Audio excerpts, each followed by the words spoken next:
Thank you all so much for being here for the National Civic League's August webinar, Creating Social Connectedness in Rural America. If you wouldn't mind taking a moment to introduce yourself in the chat, your name and where you're joining us from, that'd be great. My name is Rebecca Trout, and I am the Program Director of the All-America City Awards and Communications here at the National Civic League. We are a 125-year-old nonprofit, and we aim to advance civic engagement to create more equitable and thriving communities. We have a couple of programs and mechanisms that we do this through, but the All-America City Awards is our flagship program. It began in 1949 to recognize and celebrate examples of outstanding civic engagement practices at the local level. So we use that award to celebrate those communities, and we use this monthly webinar series to share best practices, tools, resources that might help communities from across the country with their engagement work. So before I dive into today's topic, I just wanted to give a quick shout out to this year's All-America City Award winners. AAC was co-hosted with the Campaign for Grade Level Reading this year. The 10 communities on your screen were recognized for their efforts to use housing as a platform to really improve the prospects for early school success and equitable learning recovery. I'm really proud of this year's group. You can learn more about their projects and the work that they were awarded for on our website, and you can also watch recordings of their presentation on our website. Moving forward, the 2023 All-America City Awards are going to be focused on youth engagement, but we have an informational flyer available on our website right now that gives some of these project suggestions as well as important dates. And then we will be releasing the full application in early September and having an informational webinar in September about how to apply as well. So keep out an eye for that. So one of the sort of consistent characteristics of All-America Cities is their ability to collaboratively solve problems. And you can't do that without social connectedness. And that's what we're here to talk about today with these three great speakers you see on your screen right now. We will first be joined by Phil from Healthy Places by Design. He's going to kind of set the table for us about the topic, talk about the importance and challenges about creating social connectedness. And then we're going to hear from two community examples. Colton will share with us what's going on in Gothenburg, Nebraska, and Mayor Williams is going to talk to us about some of the great work happening in Huntington, West Virginia. Before I hand it off to their capable hands, just a few housekeeping items that you'll notice that you were all muted upon entry. We ask you to remain that way out of respect for our speakers to cut down on any background noise. We will be having a Q&A period at the end of the webinar. You can put your questions in the chat as they come to you or save them till the end. We'll make sure that we get those addressed either using the chat or raise hand feature. We are recording this webinar, and we will be sending that recording as well as these slides either later today or early tomorrow. So you will be able to revisit this content or share it with any of your colleagues or network who you think would be interested. And with that, I'm going to hand it off to Phil, who's going to get us started. Thank you, Rebecca. I'm going to go ahead and share my slides if that's all right for you. Please do. Can you hear me okay? We can. Okay, and can you see that first slide? Looks great. Excellent.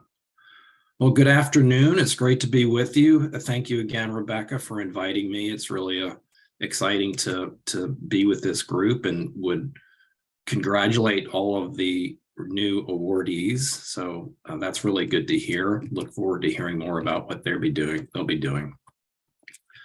So I am with Healthy Places by Design. And we just a couple months ago turned 20 years old. We were a program of Robert Wood Johnson a long time ago. We didn't think we'd outlast our grant initiative, which was 5 years, but here we are. And I'm so happy to be in this space with you today. We partner with health-focused funders to support community leaders and coalitions. We also coordinate learning networks of local groups and states to advance equity, health, and most recently, social connectedness. So this is work that we've really leaned into over the last couple of years. But first, would love to get your voices in this space, if we could, if you wouldn't mind using the chat. So by voice, I mean you're typing into the chat box. What is one place in your neighborhood or community, and I mean yours, so not if you work and live in different neighborhoods, think about your own neighborhood, where it's easy for people to meet and socially connect. Just go right ahead. And coffee shop. Yes, Rich. Another coffee shop, library or park, Lynn, local rec center, county fair. Thursdays at the Platts, Michael, thank you. YMCA, same here. At the gym. Schools waiting to pick up kids. Thank you, Bob. I know you're getting reacquainted with that this last week or so. The Bay and Seawall, the athletic field, same here. Our pier at Sandusky Bay. Thank you, Marcus. Grocery store or mall. And sometimes for me, it's coffee shop waiting for your coffee to be ready. Any others? Church, including Zoom church, and here we are getting together and connecting today across all of our communities. So that is, the upside of having this technology and being forced to use it. But now that we are doing it, we can connect at least through the screen. Local playground and parks, absolutely, walking the dog in the neighborhood. So thank you for that. So I'm excited to share with you this report that it's not new anymore. In 2020, we led a social isolation learning network made up of local leaders from communities all across the country that created a set of resources. So a report and 2 action guides to help reframe a national conversation toward one that recognizes the root causes of and systemic solutions to social isolation. Rebecca, would you mind just chatting the link to that if you haven't already? The report seeks to inspire and equip its readers, especially grant makers and local government leaders, to intentionally redesign community-level systems to support meaningful social connection. And it's guided by the concepts such as asset-based approaches, equity and inclusion, and you'll notice cultural and historic context as well. It has 5 recommendations, really as starting points for local communities and funders alike for addressing social isolation. 3 of these recommendations are focused in the built environment, and 2 are more about broader community norms and inclusive practices.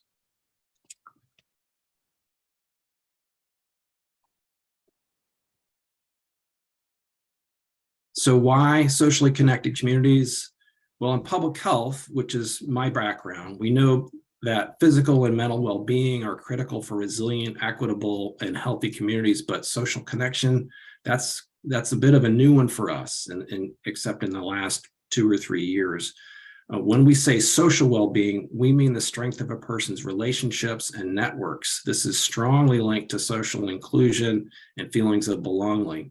People living in socially connected communities are more likely to thrive because they feel safe, welcome, and trust each other and their government. Research has shown that strong social connections and networks can boost a person's lifespan by 50%.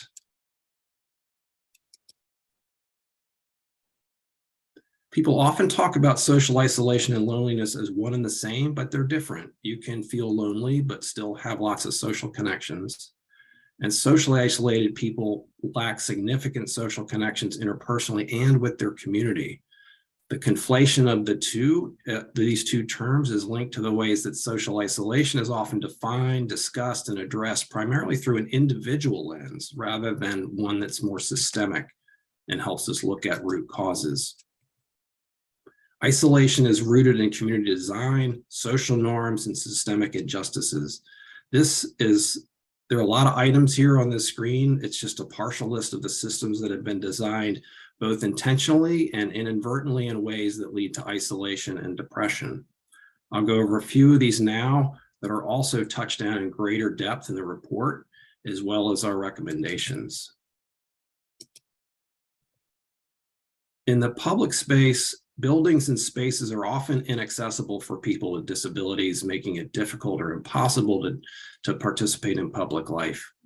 Some public spaces display historical symbols or artwork which favor certain races or in worldviews while omitting or offending others. Systemic racism and oppression can make it unsafe for people of color, LGBTQ people, immigrants, and others to safely gather. The first recommendation here is about co-creating inclusive, healthy public spaces that encourage social interaction. For example, we should design safe spaces for all ages to gather and encourage intergenerational exchange, such as co-locating important destinations and services. We should question our policies and laws on loitering and enable more innovative use of parks and public spaces. For example, in Rochester, New York, they adjusted their policy to permit the use of winter fire pits in parks as a place to gather. In transportation, our history of highway development intentionally split communities of color, resulting in a legacy of severed social networks and polluted neighborhoods. Travel other than by car, such as bicycles, buses, on foot, or wheelchair, is often stigmatized, and related investments often bypass low-income areas that could benefit from them the most. Pedestrian fatality rates are also disproportionately racialized. We encourage transportation planners and local decision makers to think people first by prioritizing movability with walking and bicycling networks and other supports like transit service, lower traffic speed, safer crossings, and air quality control.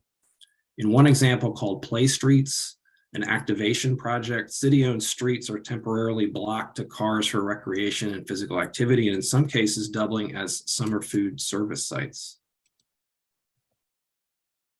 For housing, public policies such as redlining created racially segregated neighborhoods where discriminatory lending and other practices stymied home values. This situation isolated certain students into poverty-concentrated schools and produced extreme wealth disparities. A lot of US cities have laws that make homelessness a crime, resulting in the forced removal of people from public spaces. And we encourage local leaders to strengthen and safeguard inclusive, affordable housing through zoning and other design measures that can help people gather and make social connections. These last two recommendations are not focused on built environments per se, but they address community practices and a move towards social connectedness as norms. Meaningful community engagement of residents shifts power and creates opportunities for connection. Organizers can map the artistic and cultural assets of cities, towns, states, and tribal communities, and with a focus on cultural resources in communities of color and low-income communities. Every aspect of community life can either enhance or suppress social well-being. All sectors have a role to play. When leaders pair a social and all policies with approaches that are culturally relevant, gender inclusive, and trauma and resilience informed, they demonstrate what their community values, its people. These efforts help improve trust between residents and leaders and open the door for conversations about a future where everyone has the potential to experience belonging and social well-being. I'm going to leave you with a few examples here, like this one in Brown County, Wisconsin. The health department worked closely with other organizations to prioritize social cohesion as one of their 3 top health priorities in their community health needs assessment. I know a number of you were involved in these processes. And in the community health improvement plan, social cohesion stands out as a critical goal for a healthy community. Strategy 1 within this priority is building community connections at the neighborhood level. And some of those metrics that relate include people seeing themselves as a member of the community, living together as neighbors, and satisfaction with personal relationships. And interestingly, there are other 2 cohesion strategies, which you may or may not be able to see on the screen. They focus on increasing healthy food availability and increasing walkability and recreation options, which acknowledges the important overlap between food, activity, and social connection. The main resilience building network was formed to address concerns that young people often feel isolated in their own communities. As part of their integrated youth survey process, they learned that 43% of high school students feel they don't matter in their communities. and that even among middle schoolers, 20% have seriously considered suicide. As a result, they began a series of community conversations across the state, which evolved into a broader network of organizations, reports, and initiatives called Cultivating Mattering for Maine Youth. I encourage you to check this out to learn more. In McDowell County, West Virginia, the Commission on Aging started an intergenerational mentoring program between seniors and local youth programs to help seniors experiencing isolation due to the COVID pandemic. And the Extension Service helped construct a high tunnel greenhouse to support both nutrition security and social connectedness. They've proven that the greenhouse and tunnel is a great place for their senior parent youth mentoring program, teaching gardening skills. And produce from the garden is harvested by both seniors and college students. We may not always think of libraries in this way, but they are definitely community hubs for social connection. I won't go into much detail here, but I point you to an article from our website about this that we posted this spring. I have the URL here. I'll go ahead and put that in the chat before we're finished. So in closing, for getting started or focusing more on social connectedness in your community, I urge you again to check out this and share our report, and it has 2 accompanying shorter guides. And we've been writing a lot about different aspects of social connectedness on our blog, so please visit our website, healthyplacesbydesign.org. It's easy to find the blog and these articles, and more articles than not lately have been around social connectedness and equity. If you're interested in your community and doing more, talk with others about social well-being. Look for ways to integrate social connectedness as a priority into your current strategies. One other offering I would give is my organization hosts a monthly social connection leaders learning network. It's a place for peers to come and exchange ideas, challenges, and opportunities. If you're interested in participating, please email me. I'll put my email in the chat, and I'll be sure to get you the next invite. And last, I leave you with this quote, and from a great resource called Belonging and Civic Muscle. It's from the WIN Network and Thriving Together. Connection builds a virtuous cycle. When people feel valued and cared for within a community, they're more likely to contribute and participate in creating healthy, equitable places. So thank you again, Rebecca. I will look to put as many of these URLs links into the chat as we go. And I'll stop sharing here, and thank you so much for having me. Great. Thank you so much, Phil. Really appreciate you touching on your report and those recommendations, and then also, of course, those really creative community examples. We'll be sharing some of those resources that Phil shared in our follow-up email as well. So now I want to dive into some more specific community examples. So joining us from Gothenburg, Nebraska, we have Colton. Gothenburg, I became aware of some of the work happening there. They applied and were awarded a 2019 All-America City Award. And for such a small community, they're just doing some really incredible work and as it relates to social connectedness, placemaking, and sort of economic development as well. And Colton's going to touch on some of that here for us today. Colton? All right, thank you, Rebecca, and thanks, Phil, for that lead-in. I found it interesting as you were going through your slides, Phil. A lot of us can and are doing a lot of these things, maybe not necessarily being deliberate about it. And so I think your resources will help us out quite a bit as we look to build on what we've done in Gothenburg. And so I do just first want to say thanks to having me on here and having us share our story. We were proud, very proud as a community to win that All-America City Award in 2019. That's the second time over the last 2 or 3 decades that we've received that award. And I should give you a little bit of the lay of the land when we talk about Gothenburg. We're a town of 3,500 people. We're right smack dab in the middle of the state of Nebraska. And so when we talk about the lay of the land too, and the projects that we are undertaking, one thing that we are very deliberate about is we call facts, right? We live in a red state. We live in a rural community in a red state. And so as we work with these projects, we face those things head on. We were talking a little bit before this presentation, and a couple of the presenters pointed out the picture I have behind me. That's a little kid's drawing. For me, that's very purposeful, because at the end of the day, whether we have egos or politics coming into play with these projects, we set that stuff aside because we have more important things to get done. So happy to tell you about two projects today. We have the YMCA project here in Gothenburg, as well as the Gothenburg Impact Center project that we're currently working on. The YMCA really started out as just a community need that we had from various individuals throughout town, kind of got together along with our economic development group and said, hey, we have a very small workout space. I wouldn't even call it a gym that we can use. Occasionally the hours are poor, the equipment's not very good.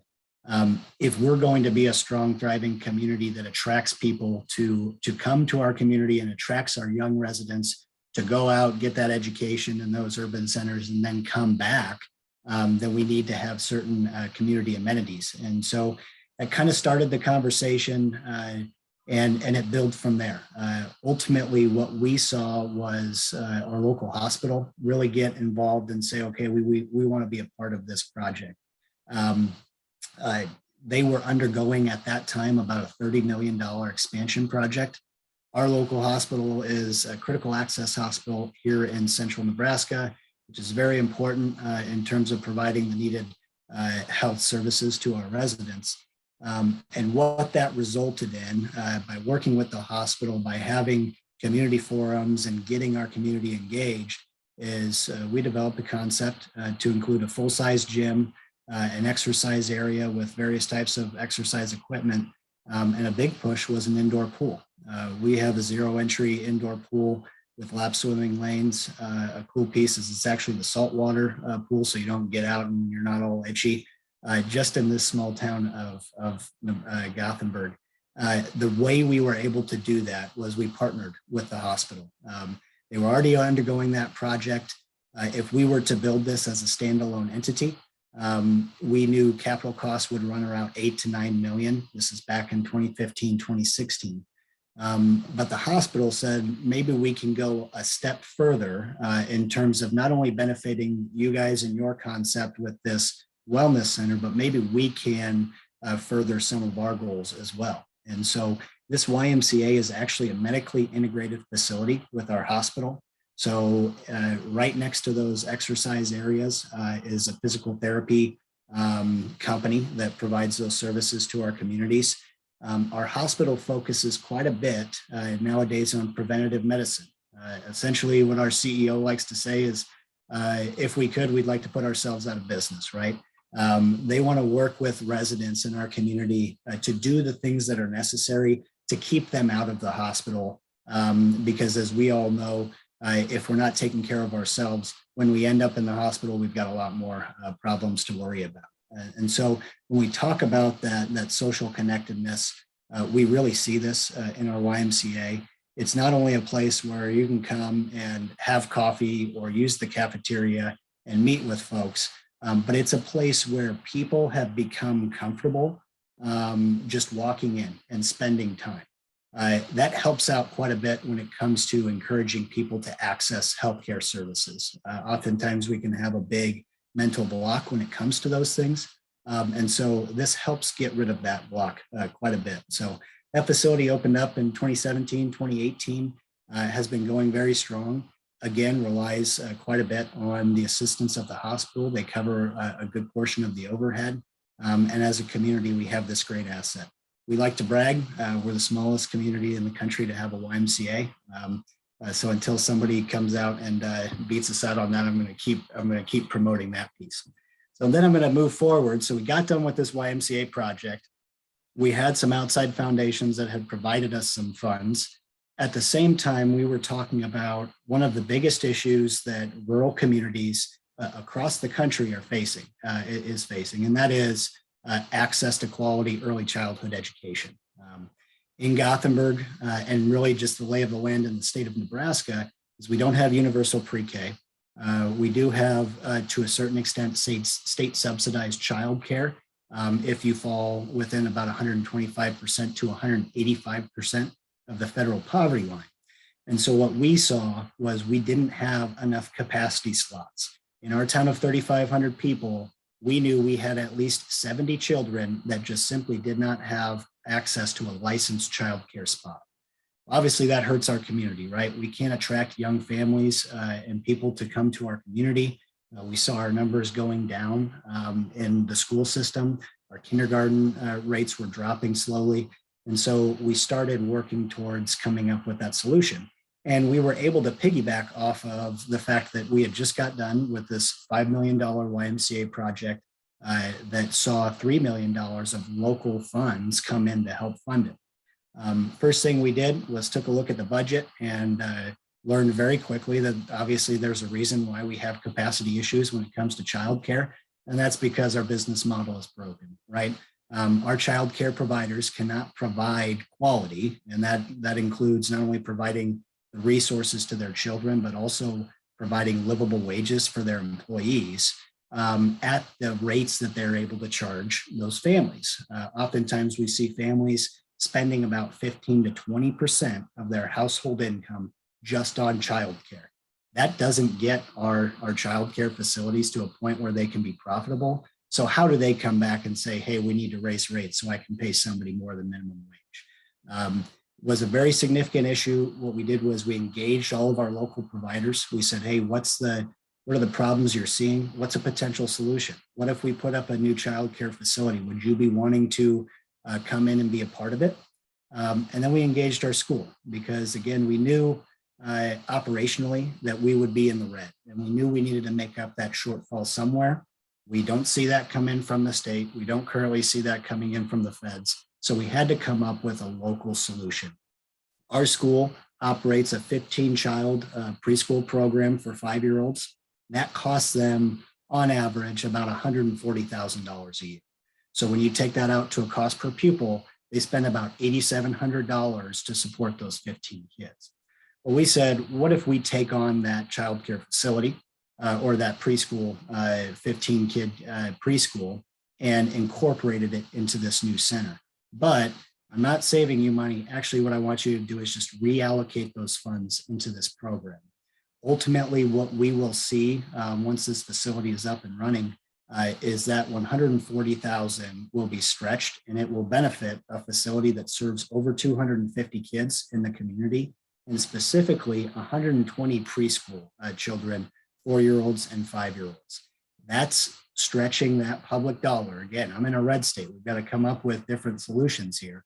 That's stretching that public dollar to the point where that cost per pupil to the school is about $750. So we knew we had to go a little bit further than that, however, because our bottom line still wasn't quite working out. And as we engaged those community members, talking about, okay, this is the project we're going to be working on, one of the things that we continuously learned was we need an event space. Currently in Gothenburg, we don't have a place where folks can have wedding receptions. We don't have places where we can have larger conferences. And our city said, hey, this is something we've really heard about. Childcare, maybe not something that typically you see cities put in their budget. But if you guys can do an event center, then that's something we could help out with. And so ultimately, we came up with a design that incorporates a 400-person capacity event center. The city doesn't have to operate it. We're going to do that for them in exchange for $100,000 a year in operating assistance. Now, obviously, we have one location, 2 operations. We can create some efficiencies and some economies of scale between the 2 of those. So it's a win for everybody involved. We built on that and have actually also included a healthy family center. This really came about because we're talking about 250 plus kids in our community. Gothenburg is fairly affluent. We're above the median household income averages for the county and for the state. And so we don't see a lot of those outside services coming in to help our families that you might see in some other communities that show a higher statistical need. And so as we talked about this, we said, we're going to have parents dropping kids off 250 or so a day. What a great opportunity to provide some of these essential services at a centralized location for those families. And so we're very excited about that healthy families component. And again, that goes back to that social connectedness piece, as far as we have parents who are already going to be going to a location where they're comfortable. And if they need assistance or some support systems, we will have that at that same location as well. So that's thanks to inflation, about a $13.5 million project. We've raised over $10 million, broke ground last month, and we ultimately expect to see that go operational in August of 2024. So just to wrap this up, just want to bring it all together. The important piece for the community of Gothenburg ultimately comes down to, in any rural community, we've all got to pitch in and figure out a way to come up with a solution. In Gothenburg, we call that the Gothenburg way. It's not the school's problem. It's not the city's problem. It's our community's problem. And so we bring everybody together and come up with those solutions. And then the last piece would be, again, know your environment. We knew that we would not be able to get support from the community for a fully subsidized, school subsidized childcare facility. So we got creative. Ultimately, what we were able to do was say, hey, we can be more efficient with dollars that you're already spending. So like I said, thanks very much, Rebecca and the National Civic League for hosting us. And if anybody has any questions, we'll send out I'll send out my contact information in the chat if you want to reach out. Thank you. Wonderful. Thank you so much for sharing that, Colton. Just two really incredible projects that I think, dovetail nicely into the importance of civic engagement and collaborative problem solving, as well as creating spaces for social connection and addressing those community needs. So really appreciate the work that you're doing there in Gothenburg and for sharing it with us here today. I'm sure we have some questions from some folks, but we're going to save those to the end. Now I'm really excited to introduce Mayor Steve Williams from Huntington, West Virginia. I was connected to Huntington through our friends at the National League of Cities. They are one of their cities of opportunity, and we're going to hear a little bit about their community-wide plan and some of the work that they're doing to increase social connectedness. Mayor Williams, thanks so much for being with us. Thanks so much for having me, and it's wonderful always to be able to be with the groups either face-to-face or phase two screen, as we have learned over the last couple of years through the pandemic. But it is good to be able to come and be able to share things. I'm sure each of you have come to understand in your lives and in your careers, when you get into a room with some really brilliant people, it's amazing what can come together and how you can find transformational strategies. And that's one thing that we have found to be the case in Huntington on a national scale, and meetings such as that and such as this. But just as importantly, to be able to have discussions such as this at the local level. With the cities of opportunity that the National League of Cities has put together, we have kind of built upon that to name ourselves, if you will, and it's a way of being able to draw people together, is to become a city of solutions. Where that started did not originate in a very positive aspect, though.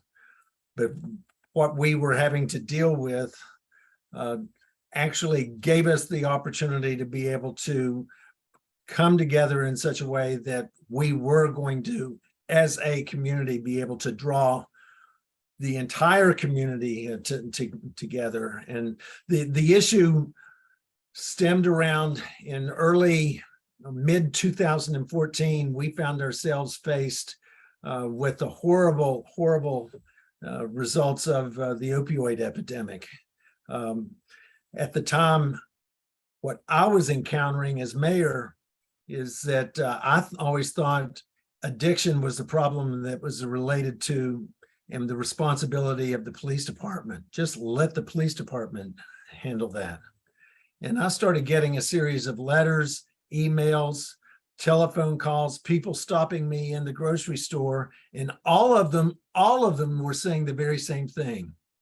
Somebody needs to do something. We don't feel safe letting our children play in our front yard or in our backyard. Mayor, somebody needs to do something. And honestly, it concerned me because I thought we have a really strong police department. They've got control of this. We're going to be able to overcome this. And very long story short, I found myself invited to the police department that they had intelligence that had indicated around 11 o'clock the night before that 500 grams of heroin was going to be delivered to a stash house. And we were going to have a raid on that house early the next morning to be able to go after it and be able to stop that from getting out into the community. I went in to meet with the SWAT team before they were going on the raid, followed them down, and the only experience I'd had of anything of that nature was to watch Law and Order or anything like that. It's just, I had no experience in it. And here I'm following them down the hill from their staging area, and they're forming a wedge to be able to go in and rip the door off the front and then go in and be able to get all the bad guys. And what scared me to death is I realized I saw that there were a bunch of cameras where whoever was on the inside was able to see who was outside. But our guys, while our intelligence, we knew the layout of the property, where the bathrooms were and all this and that. And then what if cars were there, the license plates that would be on the cars would tell us who would be inside, but we really didn't know what was on the inside. And I knew that our police officers, every one of them was at risk. That scared the living daylights out of me. Fortunately, nobody was in the property. But what the 500 grams that had been delivered at 11 p.m. the night before, now it's 8 a.m., there was only 35 grams of heroin left. It had already been distributed. 465 grams had already been distributed. And as I was talking to our intelligence officers, they were telling us that for every gram, there were 10 hits. That meant there was over nearly 5,000 hits of heroin that was distributed overnight. And I came to understand the full extent of what we were dealing with. At that point, I realized as I got back to the office, it really was the loneliest time. I've been mayor almost 10 years now, and it's the loneliest moment that I had in my administration, where I realized when people were saying somebody needs to do something, I knew right then there was only one person responsible for this, and this was something that I was going to have to do. Now, I'm certainly not going to be so arrogant as to come and say that I have a cape around my shoulders, and because my name is Steve, there's a big S on the back. And then when I came to the savior of everybody, what I came to understand is that what we had to do is we had to name what the problem was. And by naming it, you own it. This is an old adage that goes way back into history. Just think, individuals who would go in and find some land that supposedly didn't, or an island or whatever that was not inhabited, those who came in and named it, owned it. It's the same thing here. By naming the problem, we owned the problem. What I came to truly understand is that we had to be intentional in everything that we were doing. Long story short, we did pull the entire community together, and our message was very simple. And this simple message is something that has found a way to weave itself through everything that we're doing in the community. And the message very simply is that everyone has to accept their assignment. Everyone. It's not going to be just some in the community and those who choose to be in public leadership. Everyone has an assignment in every neighborhood. And those neighborhoods have assignments and knit themselves together into the entire community. And if you look at the word of community, it comes from two words: common unity. When we are acting as a community, we're standing in common unity as to how to address what is in front of us. And what I came to realize is that by fighting the opioid epidemic and making sure that everybody was having a role to play, it was not just the police department, it wasn't just City Hall, it had to be the hospitals, it had to be the public health agencies, it had to be we had a university, we had Marshall University is in our town. The university had to step up and be able to help out. The neighborhoods had to step up. The churches, the faith community needed to step up. And what was interesting with the faith community is that you had Protestants, Catholics, Jews, Muslims, all clergy coming together, and they were saying, we don't know what to say to people who are fighting addiction. Going up to them and just saying, oh, I'll pray for you isn't enough. What do we need to do? And then wonderfully, rabbis, imams, priests, preachers, lay people, all were coming together, and they went through about, I believe it was a 10-course series as to how do we work to be able to help individuals who are fighting addiction, and also to be able to save their families, to save a neighborhood. And as a result of that, we did find that there was a continuity within our community where the idea of the city of solutions that came out is that there were those that started saying, Huntington, West Virginia, the epicenter of the heroin epidemic. None of us ever want to have that label placed on us. I am not going to go off to another city and say, well, we're the epicenter of the heroin epidemic. Locate your business here. They're going to leave skid marks going in the opposite direction. What we started finding is by coming together and identifying solutions, we were able to reduce the level of overdoses by 50%. We were able to see that when there was a rash of overdoses in a particular area, one afternoon, there were 28 overdoses. 2 people died. The other 26, and those 2 people died because they shot up alone and nobody was able to call 911 to be able to come and help those people. The other 26 who lived had naloxone equipped in every one of our first responders, and we were able to come and be able to prevent them from dying. But there was a big lesson here. It's of those 26, none of them got referred to treatment anywhere. What I came to understand is that just because you save somebody from dying doesn't mean that you've saved their life.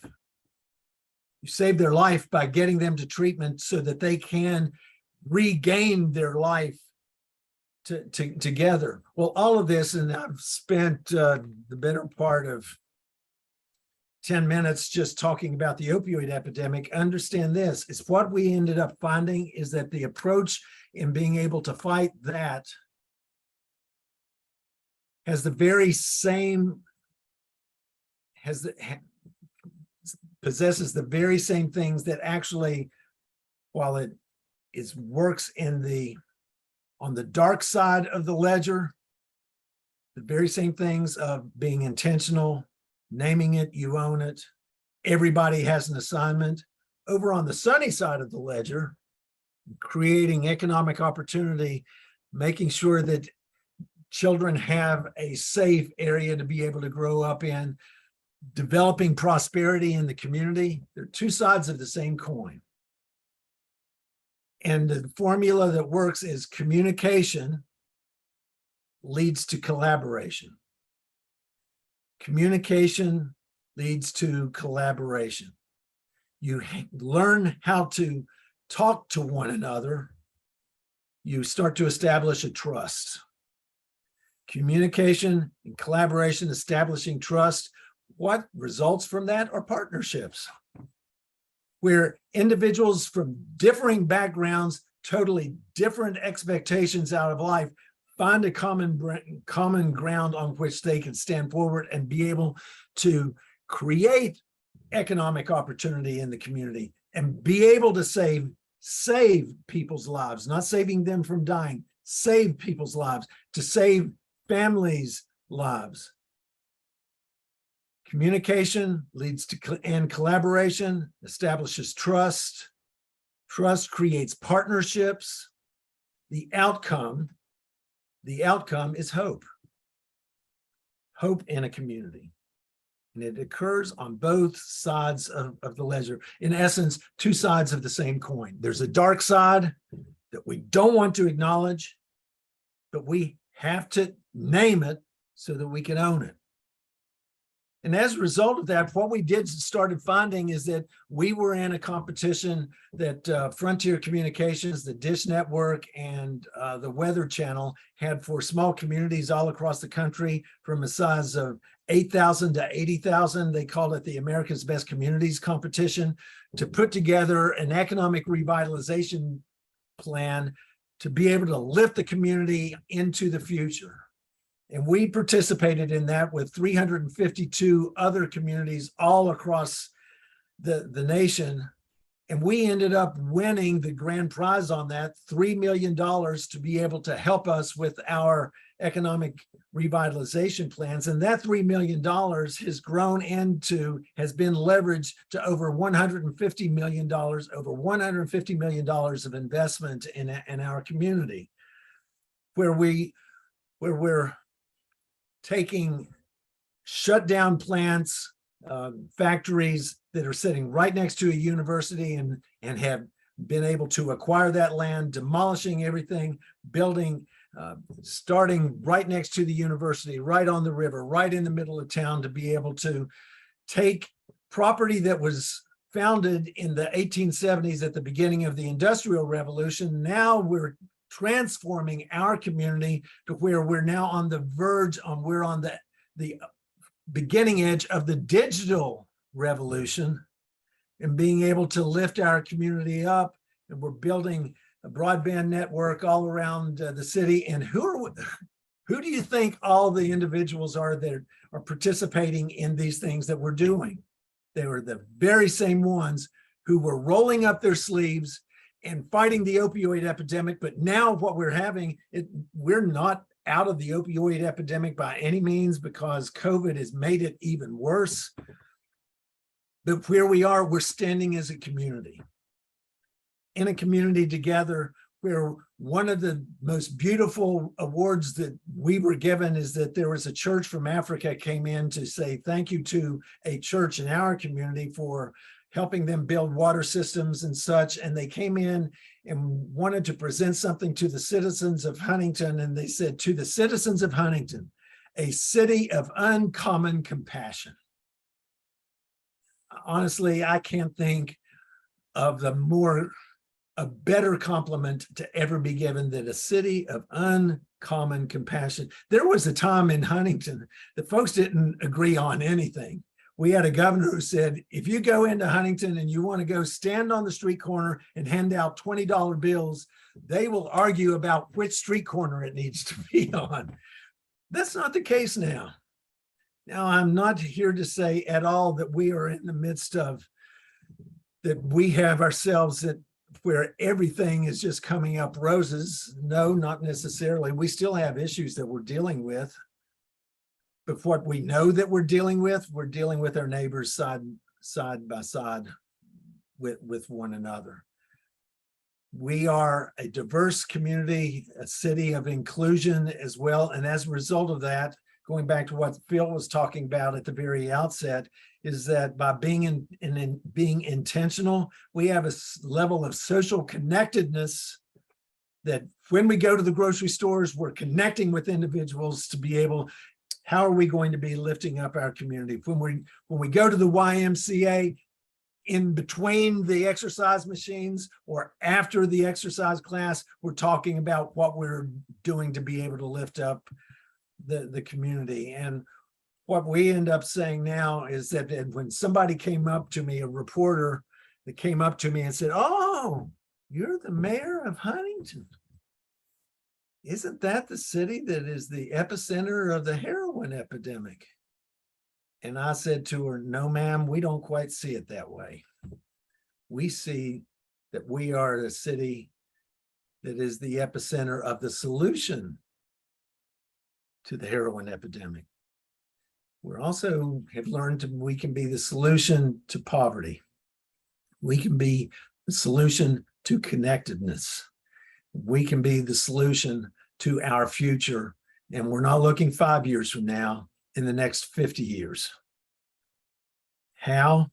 By taking ownership, by naming the issue, taking ownership, and moving forward together. Thank you so much for giving us, Rebecca, for giving us an opportunity to be able to chat today. Look forward to everyone's questions.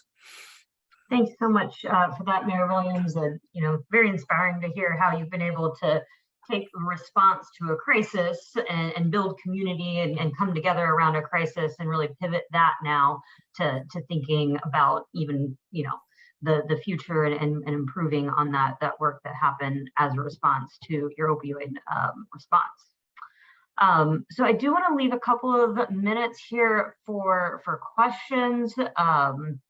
Feel free to insert any questions you have for any of our three speakers into the chat. We also have the raise hand feature that you can use if you want to unmute yourself. And until those questions kind of start rolling in, if any of the speakers have any questions or comments for your fellow presenters, we can start with that. Yes, Phil.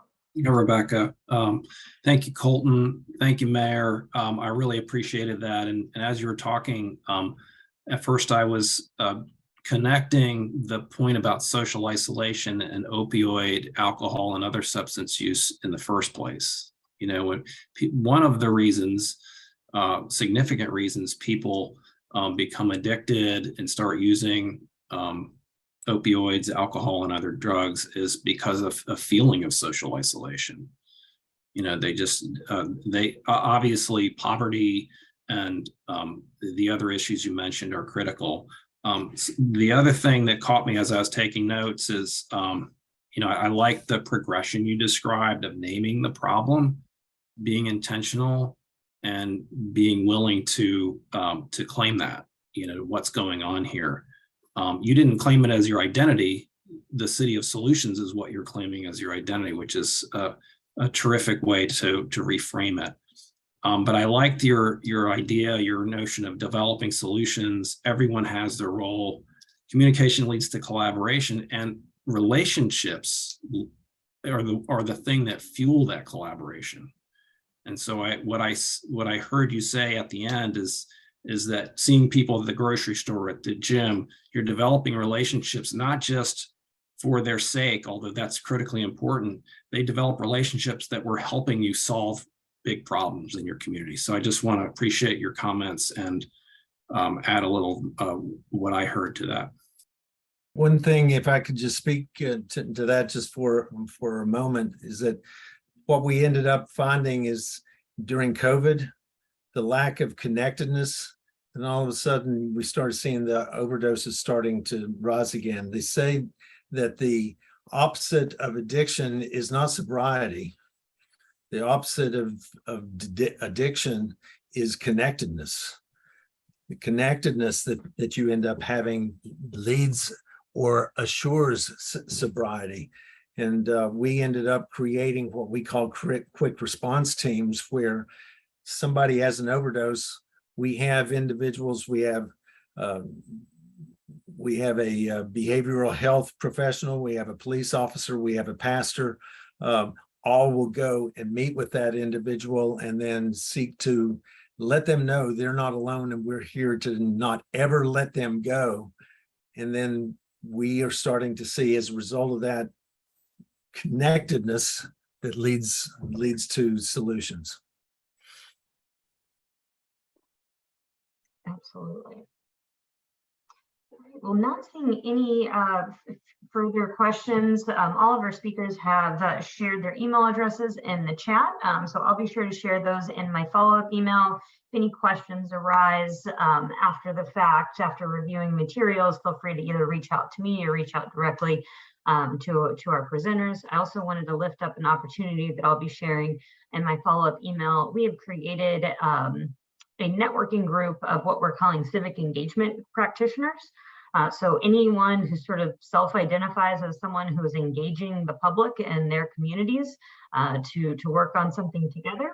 We have a virtual space where we're trying to sort of facilitate conversation and networking, idea sharing, problem solving. So encourage you to join that. We try to facilitate different conversations around topics that are happening around the country. Again, that email will also include these slides as well as our recording. We will hope to see you on a future webinar. I want to just take a quick second to really thank our three speakers, Phil, Colton, Mayor Williams. You know, this has been a work in progress for a month. They've prepared slides and dealt with too many emails from me. So thank you all so much, first and foremost, for what you're doing in your communities. And secondly, for taking some time to be here with us today. And with that, I will leave you all a couple of minutes early. Thank you so much for everything. And we hope to see you again on a future webinar. Bye, everyone.